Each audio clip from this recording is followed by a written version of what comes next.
السلام علیکم ورحمۃ اللہ وبرکاتہ۔ اعوذ باللہ من الشیطان الرجیم، بسم اللہ الرحمن الرحیم۔ اللہ الذی رفع السماوات بغیر عمد ترونها ثم استوى على العرش وسخر الشمس والقمر كل يجري لأجل مسمى يدبر الأمر يفصل الآيات لعلكم بلقاء ربكم توقنون۔ وہ ایک اکیلا مالک، ایک اکیلا پروردگار، ایک اکیلا پالنہار، ایک اکیلا رب، جس نے آسمانوں کو پیدا کیا، آسمانوں کو اونچا ایسا اٹھایا بغیر کسی ستون کے، بغیر کسی پلرز کے، اور یہ نظارے تم دیکھ بھی رہے ہو، پھر کیوں اپنے رب کی وحدانیت کو اور وننس آف گاڈ کو تم تسلیم نہیں کرتے؟ وہ ایک اکیلا مالک سارے جہاں کا، وہ ایک اکیلا رب سارے جہاں کا، ہر ایک کا وہ پالن پوشن کر رہا ہے، کوئی اس کا ساتھی نہیں، کوئی اس کا ایسوسیٹ نہیں، کوئی اس کا پارٹنر نہیں۔ اور وہی ہے جس نے سورج اور چاند کو پیدا کیا اور ان کو ایک اپوائنٹڈ ڈیوٹیز بتا دی کہ اپنی اپوائنٹڈ ڈیوٹیز میں وہ کبھی کسی بھی قسم کی کمی بیشی نہیں کر رہا، ہر ایک اپنے روٹیشن اور ریولیوشن پہ برابر گھوم رہا ہے، مدار اور محور پہ گھوم رہا ہے۔ یہ سارے میٹر اس نے سیٹ کر دیے ہیں اور تفصیل سے آیتیں تمہارے لیے بیان کی ہے تاکہ تم اپنے رب پر یقین کرو۔ یہ وہ توحید کا پیغام ہے جو جناب محمد الرسول اللہ صلی اللہ علیہ وسلم نے آج سے 1450 برس پہلے دنیا انسانیت کو دیا کہ تمہارا مالک ایک اکیلا رب ہے، کوئی اس کا پارٹنر نہیں، کوئی اس کا ایسوسیٹ نہیں، کوئی اس کا شریک نہیں۔ اسی پیغام کا ہم اسٹڈی کر رہے ہیں۔ الحمدللہ ہم چیپٹر نمبر 53 سورۃ النجم میں ہے اور اس کی تلاوت کرتے ہیں، پہلے رکوع کی تلاوت کرتے ہیں، اس کا ترجمہ کرتے ہیں اور اس کی گہرائی میں جانے کی کوشش کرتے ہیں۔ لیکن سب سے پہلے اس بات کا اقرار کرتے ہیں کہ سبحانک لا علم لنا الا ما علمتنا انک انت العلیم الحکیم۔ یا رب آپ کی سبحان ہے کہ آپ ہی نے ہمیں علم دیا، آپ ہی نے ہمیں نالج دی، ورنہ ہم میں کوئی ایسی کوالٹی نہیں ہے کہ ہم یہ علم خود سے حاصل کر سکیں۔ ہدیہ درود و سلام پڑھتے ہیں جناب محمد الرسول اللہ صلی اللہ علیہ وسلم پر۔ اللہم صلی علی محمد عبدک و رسولک النبی الامی الذی جاء بالہدی والفرقان۔ اب اللہ کے گلوریس نام سے شروع کرتے ہیں آج کا سبق۔ 53 نمبر کی سورت شریفہ، آیت نمبر 1 سے لے کر کے 25، ٹوٹل 25 آیتیں ہیں اس رکوع میں۔ چھوٹی چھوٹی آیتیں ہیں لیکن اپنے آپ میں گہرے مضامین رکھتی ہے۔ اور ان آیتوں کے بارے میں ایک بات اور بھی کہہ دوں آپ لوگوں سے کہ ان میں آیتیں متشابہات ہیں، یعنی ایلوگوریکل آیتیں ہیں۔ کچھ آیتیں ایسی ہیں جو انسان کے مائنڈ سے یا اس کے ہیومن پرسیپشن سے بیونڈ ہے، جس کو انسان کتنی بھی سمجھنے کی کوشش کر لے اور کتنی ہی سائنٹیفک دریافت کر لے وہاں تک پہنچ نہیں سکتا، اور یہ اللہ تعالیٰ کا سسٹم ہے۔ تو ہم یہ شروع کرتے ہیں۔ اعوذ باللہ من الشیطان الرجیم، بسم اللہ الرحمن الرحیم۔ سب سے پہلے تو ہم اپنے آپ کو اللہ تعالیٰ کی ریفیوج میں دیتے ہیں، پناہ میں دیتے ہیں، ہمارے اندرونی وسوسوں کے شرور کے مقابلے اور شیطانی حرکتوں کے مقابلے، اور اللہ کے گلوریس نام سے اس سبق کا ہم آغاز کرتے ہیں۔ سب سے پہلے تو میں آپ کو یہ بتا دوں کہ کوئی بھی سورت شریفہ ہو سوائے ایک کے، وہ بسم اللہ الرحمن الرحیم سے شروع ہوتی ہے۔ تو یہ اللہ تعالیٰ نے 2 صفتوں کو بار بار ایمفسائز کیا ہے کہ میں الرحمن ہوں، میں الرحیم ہوں، میں اپنے بندوں سے انتہائی پیار کرتا ہوں، اور میری رحمت کے چشمے جو ہیں وہ برابر جاری ہے اس دنیا میں۔ ضرورت ہے کہ انسان اپنے آپ کو اس قابل بنائے کہ وہ میری رحمت کا مستحق بنے۔ تو اللہ تعالیٰ کے الرحمن اور الرحیم ہونے کے سائے میں ہم اس صورت شریفہ کو سمجھنے کی کوشش کرتے ہیں۔ والنجم اذا ہوا ما ضل صاحبکم وما غوا وما ينطق عن الهوى ان هو الا وحی یوحی۔ یہ شروع کی 4 آیتیں میں نے آپ لوگوں کے سامنے پڑھی۔ اس کا ترجمہ اس طرح ہو سکے گا کہ شہادت کے طور پر پیش ہے ستارہ جب وہ غروب ہو، نہیں راہ سے بھٹکے تمہارے ساتھی اور نہ ہی وہ بہکے، اور نہیں وہ بات کرتے اپنے من سے، بلکہ وہ وہی بات کرتے ہیں جو ان پر وحی کی جاتی ہے، ان پر ریویل کی جاتی ہے۔ یہ پہلی 4 آیتوں کا ترجمہ آپ کے سامنے میں نے پیش کرنے کی کوشش کی، اللہ تعالیٰ اس کو قبول فرمائے۔ اب اس کی گہرائی میں جانے کی کوشش کرتے ہیں۔ بطور شہادت کے، بطور ایویڈنس کے، اللہ تعالیٰ نے اس کتاب کے پڑھنے والے کو ستاروں کی طرف دھیان دلوایا ہے کہ یہ ستارے جو رات کے اندھیروں میں دکھائی دیتے ہیں اور جب سورج کی روشنی پھیلتی ہے تو یہی ستارے وہ موجود تو ہوتے ہیں لیکن سورج کی روشنی میں اوجھل ہو جاتے ہیں۔ اس آیت سے یہ بھی سمجھایا جا رہا ہے کہ ان ستاروں کی کوئی حیثیت نہیں ہے اللہ کے سامنے، یہ سب اپنے رب کی قدرت کی وجہ سے وجود میں آئے ہیں، ایگزسٹنس میں آئے ہیں، اور اپنے رب کی اپوائنٹڈ ڈیوٹی کو پابندی سے اور فرما برداری سے ادا کر رہے ہیں، اور بغیر کسی وقفے کے اور بغیر کسی پاز کے۔ ان کی کیا ڈیوٹیز ہیں اس کا بھی تذکرہ اللہ نے اپنی کتاب میں فرمایا۔ میری یہ کوشش ہوتی ہے کہ قرآن شریف کی آیتوں کو ہم قرآن شریف ہی سے سمجھنے کی کوشش کریں۔ سورۃ النحل میں فرمایا وعلامات وبالنجم هم يهتدون، کہ ستاروں کی مجلس ایسی سجائی اور ان کا روٹیشن ایسا طے کر دیا کہ انسان نیویگیشن کرتے ہوئے اپنے سفر کو طے کر سکے۔ اب انسان یہ بھی سوچے کہ ان ساری سیلیسٹل باڈیز کا بنانے والا کون ہے؟ افمن یخلق کمن لا یخلق افلا تذکرون۔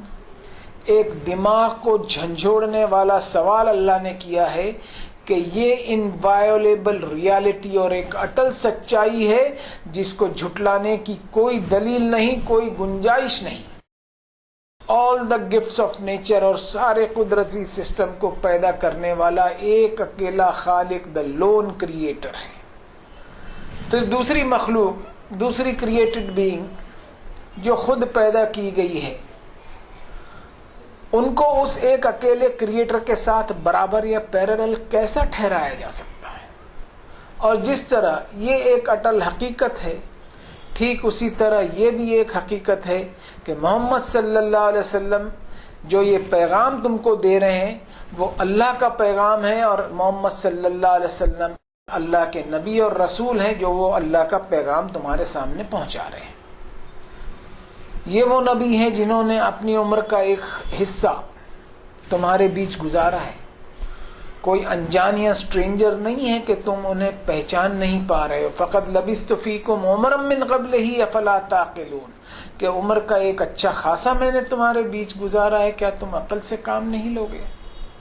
اور یہ نبی ایک اٹل سچائی اور ایک انوائلیبل ریالٹی بتلا رہے ہیں جس میں کوئی شک کی گنجائش نہیں ہے، اس لیے کہ یہ نبی وہی بات تم سے کہہ رہے ہیں جو ہم نے ان کو ریویل کی ہے، ان کو انسپریشن کیا ہے۔ جو بات وہ کہہ رہے ہیں وہ کوئی گمراہی یا فریب کی نہیں ہے، اور نہ ہی کسی خواہش یا جذبے سے کہی ہوئی بات ہے، اور نہ ہی نبی صلی اللہ علیہ وسلم نے کبھی کوئی اپنی شخصیت کو متاثر کرنے کی خود غرضی سے کوئی بات کہی ہو۔ neither a selfish desire to impress his own personality۔ یہ ساری گواہیاں ان آیتوں میں ملتی ہیں جناب محمد الرسول اللہ صلی اللہ علیہ وسلم کے تعلق سے جو اللہ تعالیٰ نے قرآن مجید میں بیان فرمایا۔ اب اگلی آیتیں لیتے ہیں۔ علمہ شدید القوى ذو مرۃ فاستوى وهو بالافق الاعلى ثم دنا فتدلى فكان قاب قوسين او ادنى فاوحى الى عبده ما اوحى۔ یہ آیت نمبر 5 سے لے کر کے 10 میں نے آپ کے سامنے پڑھی، ٹوٹل 6 آیتیں ہیں۔ ان کا ترجمہ اور ٹرانسلیشن کچھ اس طرح ہو سکتا ہے۔ سکھایا انہیں شدید قوت والے نے، طاقتوں والا وہ پھر سامنے آ کھڑا ہوا، اور وہ تھا اونچے افق پر، ہورائزن پر، اور وہ قریب ہوا انتہائی قریب، پھر ہو گیا وہ 2 کمانوں کے فاصلے جتنا یا اس سے بھی زیادہ قریب، پھر وحی کیا اس نے اللہ کے بندے کی طرف جو اس نے وحی کرنی تھی، یعنی ریویل کرنا تھا۔ ان آیتوں میں معراج کا واقعہ بتایا گیا ہے، مختصر انداز میں، بالکل کنسائزلی بتایا گیا ہے۔ اور آیتیں ہیں ایلیگورک یعنی متشابہات آیتیں، جس کو میں سمجھتا ہوں کہ ایک انسان کے شعور، اس کے ہوش و حواس اور اس کے ادراک اور پرسیپشن سے باہر کی بات ہے اس کو سمجھنا۔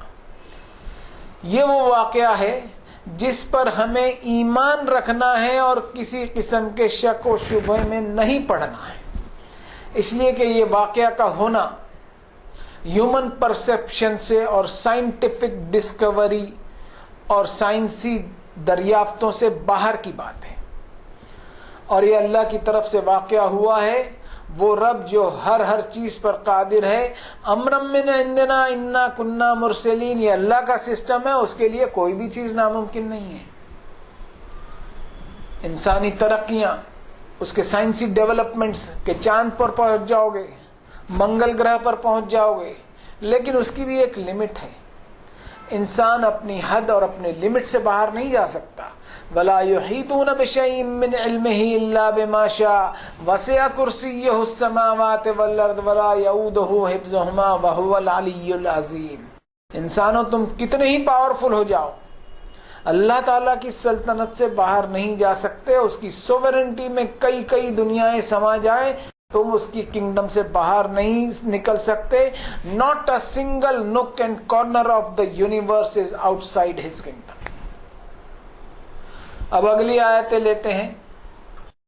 ما کذب الفؤاد ما رأى افتمارونه على ما يرى وَلَقَدْ رَآهُ نَزْلَةً أُخْرَى عِنْدَ سِدْرَةِ الْمُنْتَهَى عِنْدَهَا جَنَّةُ الْمَأْوَى إِذْ يَغْشَى السِّدْرَةَ مَا يَغْشَى مَا زَاغَ الْبَصَرُ وَمَا طَغَى لَقَدْ رَآَ مِنْ آيَاتِ رَبِّهِ الْكُبْرَى۔ یہ آیت نمبر میں نے 11 سے 18 تک پڑھی، ٹوٹل یہ 8 آیتیں ہیں۔ ان کا ترجمہ کرتا ہوں۔ نہیں جھٹلایا دل نے جو اس نے دیکھا، کیا پھر تم شک کرتے ہو اس میں جو اس نے دیکھا؟ اور یقیناً اس نے دیکھا اسے دوسری مرتبہ اترتے ہوئے سدرۃ المنتہا کے قریب، جس کے پاس جنت الماوا ہے۔ جب چھا رہا تھا سدرت پر جو چھانا تھا، نہ بہکی نگاہ اور نہ حد سے آگے بڑھی، یقیناً اس نے دیکھا اس کے رب کی بڑی بڑی نشانیاں۔ ان آیتوں کا ترجمہ میں نے کرنے کی کوشش کی ہے۔ پھر سے یہ بات کہہ دوں کہ یہ آیتیں بھی ایلیگورک آیتیں ہیں، متشابہات آیتیں ہیں۔ یہ واقعہ کس طرح ہوا، کیا اس کی میتھڈولوجی ہوگی، ہمیں نہیں معلوم۔ یہ ساری ڈیوائن مسٹریز ہیں جن کو انسان نہیں پہنچ سکتا، لیکن ان آیتوں میں ایک چھوٹی سی آیت ہے جو ہمیں بھرپور سبق دیتی ہے، اس پر غور کیا جائے۔ فرمایا افتمارونہ علی ما یری، کیا تم اس بات پر شک میں پڑے ہوئے ہو یا شک و شبہ پھیلا رہے ہو، کنفیوژن پھیلا رہے ہو جو میرے نبی نے دیکھا؟ جو کچھ میرے نبی نے دیکھا وہ میرے اذن اور میری مرضی سے دیکھا، اور یہ سب دکھلانے والا میں ایک اکیلا مالک ہوں، میرا کوئی ایسوسیٹ نہیں، میرا کوئی شریک نہیں۔ Allah Almighty made him see and he observed those things with the correctness of sight. Neither he had any illusion nor his eyesight wandered. جو بھی چیزیں اللہ نے نبی صلی اللہ علیہ وسلم کو دکھلائی، ان چیزوں کو انہوں نے نظر کے بھٹکاؤ کے بغیر دیکھا اور نہ ہی کوئی بھرم یا وہم کے ساتھ۔ اور جو کچھ نبی صلی اللہ علیہ وسلم نے دیکھا اس کو جھٹلایا نہیں ہے۔ تو تم کیوں جھٹلاتے ہو، اور تم کیوں شک شبہ میں پڑتے ہو، اور تم کیوں ادھر ادھر کے لٹریچر میں جا کر کے بوگس کہانیاں اس واقعے کے ساتھ ایسوسیٹ کرتے ہو؟ ہمارے ایمان کا یہ حال ہے کہ اللہ کی کتاب کی آیتوں کو ادھر ادھر کی روایتوں کے چکر میں پڑتے ہوئے جھٹلا دیتے ہیں۔ اب اس کی ڈیٹیل میں جانے کی کوشش کرتے ہیں اور ادھر ادھر کی کتابوں سے قصہ کہانیاں لاتے ہیں، تو سوائے کنفیوژن اور مائتھولوجی کے کچھ بھی ہمارے ہاتھ نہیں آئے گا۔ اب اگلی آیتیں لیتے ہیں۔ افرأیتم اللات والعزی ومناۃ الثالثۃ الاخری الکم الذکر ولہ الانثی تلک اذا قسمۃ ضیزی۔ یہ آیت نمبر 19 سے 22 میں نے پڑھی آپ کے سامنے، ترجمہ کیے دیتا ہوں۔ تو کیا پھر تم نے غور کیا لات اور عزا پر اور منات جو تیسرے نمبر پر ہے؟ اور کیا تمہارے لیے بیٹے اور رب کے لیے بیٹیاں تم نے تسلیم کر لی؟ تب تو یہ تقسیم بڑی بھونڈی معلوم ہوتی ہے۔ یہ ترجمہ تو میں نے کیا۔ اب ان آیتوں میں اللہ تعالیٰ نے مین میڈ ڈیٹیز اور انسان ہی کے بنائے ہوئے خداؤں کا تذکرہ کیا ہے کہ یہ لات اور یہ عزا اور یہ منات جن پر تم فدا ہوئے چلے جا رہے ہو، ان کی کیا حیثیت ہے؟ یہ صرف پتھر کے بنائے ہوئے تمہارے بت ہیں۔ سوچو ذرا، کیا یہ اللہ تعالیٰ کے کسی ایک ہی صفت یا کوئی ایک ہی کوالٹی رکھتے ہیں اپنے پاس؟ یہ سوال اللہ تعالیٰ نے اس لیے کیا کہ انسان کی عقل کے بند دروازے تو کھلیں۔ دراصل شرک وہ بلا ہے جس سے انسان کی عقل اندھی ہو جاتی ہے اور اللہ تعالیٰ کی وحدانیت کو پہچاننے کی قدم قدم پر جو نشانیاں پھیلی ہوئی ہیں، انسان ان نشانیوں کو پہچان نہیں پاتا۔ ضرورت ہے کہ انسان اپنی نگاہ کو کھلا رکھے۔ افلم یسیروا فی الارض فتکون لہ قلوب یعقلون بہا او آذان یسمعون بہا۔ کیا انسانوں کو زمین پر چلنے پھرنے اور غور کرنے کا موقع نہیں دیا ہم نے کہ وہ اپنی عقل کے دریچوں کو کھلا رکھیں اور اپنی نگاہوں سے دیکھیں اور اللہ کی توحید کو پہچانیں، اس کی وننس آف گاڈ کو پہچانیں؟ لیکن ایسا معاملہ نہیں ہوتا۔ فَإِنَّهَا لَا تَعْمَى الْأَبْصَارُ وَلَكِنْ تَعْمَى الْقُلُوبُ الَّتِي فِي الصُّدُورِ۔ انسان کی آنکھیں تو کھلی ہیں لیکن اس نے اپنی عقل کی آنکھوں کو بند کر لیا، اور کسی بھی سوئے ہوئے انسان کو تو جگایا جا سکتا ہے، لیکن جس کسی نے جانتے بوجھتے ہوئے اپنی نگاہوں کو بند کر لیا تو اس کو کبھی جگایا نہیں جا سکتا۔ اور ان مین میڈ خداؤں کا تذکرہ کرتے ہوئے اللہ نے ان کی حیثیت بتلائی کہ یہ سب تمہارے خیالی پلاؤ ہیں۔ اور اللہ کیا چاہتا ہے؟ وَلَوْ شِئْنَا لَرَفَعْنَاهُ بِهَا۔ اللہ چاہتا ہے کہ اس قرآن کے ذریعے انسان کو رفعت اور بلندی دے، اور اللہ تعالیٰ اس کو ہائٹس آف ڈیوائن گلوری اور اللہ تعالیٰ کے جلال کی بلندیوں کا تعارف کروانا چاہتے ہیں اللہ تعالیٰ اس کتاب کے ذریعے۔ وَلَكِنَّهُ أَخْلَدَ إِلَى الْأَرْضِ، لیکن انسان lowers down himself to this sorry earth۔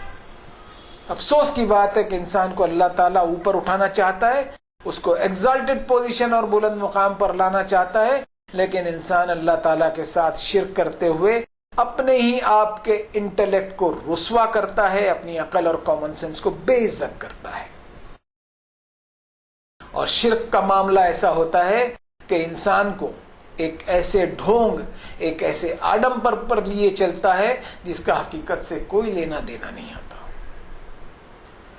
جبکہ جناب محمد الرسول اللہ صلی اللہ علیہ وسلم پر اللہ تعالیٰ نے جو کتاب نازل فرمائی، وہ کتاب ایک انسان کو ایک حقیقی بصیرت اور ٹرو انسائٹ اور گہری حقیقت کی طرف لے جاتا ہے، اور جھوٹی علامتوں اور فالس سمبلز کی پہچان کرا دیتا ہے کہ ان کی کوئی ویلیو اور کوئی حیثیت نہیں۔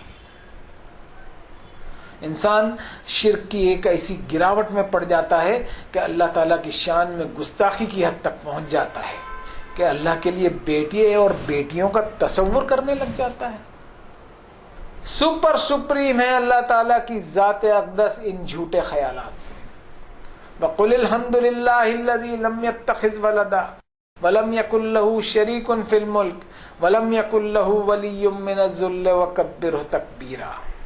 اسے کسی اولاد کی ضرورت نہیں، وہ ہر ضرورت سے پاک اور مبرہ ہے، اور اسی کی تکبیر ہے اللہ اکبر اللہ اکبر اللہ اکبر، لا الہ الا اللہ اللہ اکبر اللہ اکبر وللہ الحمد۔ سب سے پہلے تو اللہ کے ساتھ کسی کو پارٹنر تسلیم کرنا یہ ایک ان ریئل اور غیر حقیقی چیز ہے۔ دوسرے اس کی اولاد اور بیٹے بیٹیاں تصور کرنا جس میں گاڈز اینڈ گاڈیسز کا ایک بھونڈا تصور اور ایک موسٹ انریزنیبل اینڈ انجسٹیفائیبل تصور بنتا ہے، وہ بھی ایک بلاسفیم ہے اللہ تعالیٰ کی شان میں۔ Every sane person can feel the absurdity of this thing۔ ایک سمجھدار اور باشعور انسان اس چیز کی بےہودگی اور بے تکے پن کو محسوس کر سکتا ہے اگر وہ اپنے ہوش و حواس کو مردہ ہونے سے بچائے رکھے۔ اب اگلی آیت لیتے ہیں۔